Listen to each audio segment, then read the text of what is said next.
To really understand our world today, our globalized, interconnected world, we have to rewind the clock. I mean, way, way back. Before the internet, before airplanes, before we even knew what the whole planet looked like.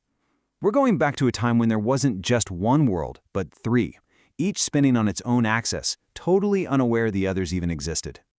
You know, we always hear the word discovery when we talk about this period, but let's just throw that word out for a second. It implies that there was this passive world just sitting there, waiting to be found. And that could not be further from the truth. What happened in 1492 wasn't one world finding another. It was a collision, a massive, world-altering collision. You had three incredibly distinct, dynamic worlds, the Americas, Europe, and Africa, each with their own rich histories and complex societies, and they were all hurtling towards each other.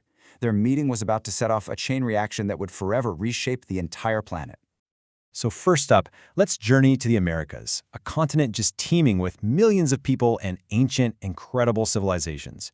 We often call it the New World, right? But it was anything but. For thousands of years, societies here had been developing in ways that were, in some cases, way more sophisticated than what was going on in Europe at the time. I mean, just look at what was happening in Mesoamerica. This was true genius at work. You had the Olmec, who created the very first known written language in the entire Western Hemisphere.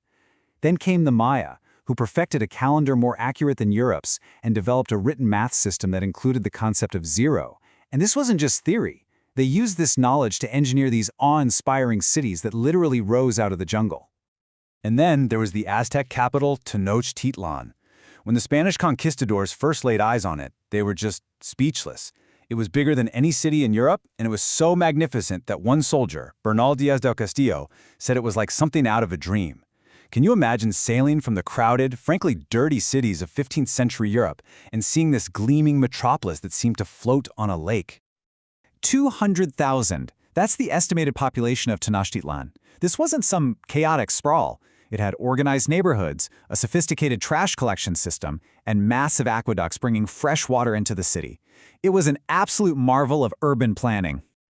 And that's not all. Way down in South America, you had the Inca Empire, which was just massive.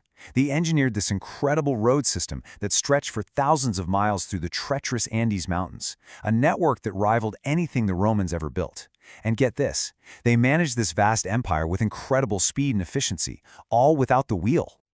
Okay, now let's hop across the Atlantic to our second world, Europe. In the 15th century, Europe was a continent that was kind of clawing its way out of the Middle Ages. It had been scarred by plagues and constant wars, but it was also filled with this restless, ambitious energy and a serious hunger for riches. So what lit the fire for exploration? Well, it was like a perfect storm had been brewing for centuries. The Crusades had given Europeans a taste for Eastern luxuries like silk and spices, but getting them through the overland Silk Road was slow and incredibly expensive. Then the Black Death wiped out a huge chunk of the population. But as Europe recovered, it came back with a vengeance, desperate for new trade routes and new wealth. Historians have this great little shorthand for what was driving the Europeans: God, glory, and gold. God was the religious mission, especially for rulers in Spain to spread Christianity. Glory was for the adventurers and sailors themselves, the chance for fame and adventure. But let's be honest, the biggest driver, the one that really got the money flowing, was gold, the dream of finding a direct sea route to Asia and getting ridiculously rich. And where did Europe look to get around those old trade routes? They looked south, to our third world, West Africa. Now, this was not some isolated, unknown land. This was a region of powerful, wealthy empires with a long, vibrant history of politics, culture, and, importantly, global trade. And please, don't picture some primitive backwater. We are talking about fabulously wealthy empires like Ghana and Mali that controlled the trans-Saharan trade. They were the gatekeepers for the gold flowing up from the south and the salt coming down from the desert. They were major power players.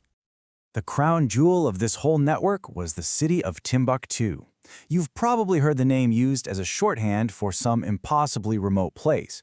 But the reality? Timbuktu was a bustling, cosmopolitan metropolis, home to legendary universities and vast libraries. It was a world-renowned center for Islamic scholarship and commerce, drawing people from all over Africa and the Middle East. Okay, we have to tackle a really crucial point here: slavery. Yes, forms of servitude did exist in Africa, but, and this is a huge but, it was nothing like what was coming. In Africa, it was typically not a permanent status, it wasn't based on race, and it wasn't usually passed down to your children. The European system of chattel slavery, where people were treated as property, where it was based on race, and where it was a life sentence for you and all your descendants, that was a monstrous new invention. So you see, you have these three distinct, complex, thriving worlds, each with its own thing going on. The big question, the one that changes everything, is what happens when they finally slam into each other? Because their intersection was about to set off a chain reaction that nobody could have possibly predicted. The year is 1492. A Genoese sailor, a guy named Christopher Columbus, finally convinces the Spanish monarchs, Ferdinand and Isabella, to fund his crazy idea. He wanted to sail west to get to the east, thinking it was a shortcut to Asia. The only problem? His math was way off, and he had absolutely no idea that two entire continents were sitting right in his way. So, no, he didn't find a new route to India. What he did, completely by accident, was connect these three worlds. His voyage kicked off a permanent, sustained period of contact between the Americas, Europe, and Africa, creating what we now call the Atlantic world. And the consequences of this collision were immediate, and they were devastating. You can really break it down into three things. First, exploitation. Europeans launched a ruthless campaign to strip the Americas of their resources. Second, devastation. Diseases like smallpox, which Europeans had immunities to, swept through the native populations and killed millions upon millions. And third, enslavement. To work the mines and the new sugar and tobacco plantations, Europeans created that brutal new form of slavery, forcing millions of Africans across the Atlantic.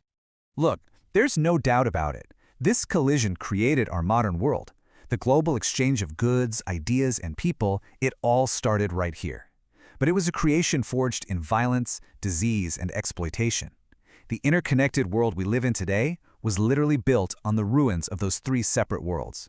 And the echoes of that collision, both its triumphs and its tragedies, are still shaping our lives every single day.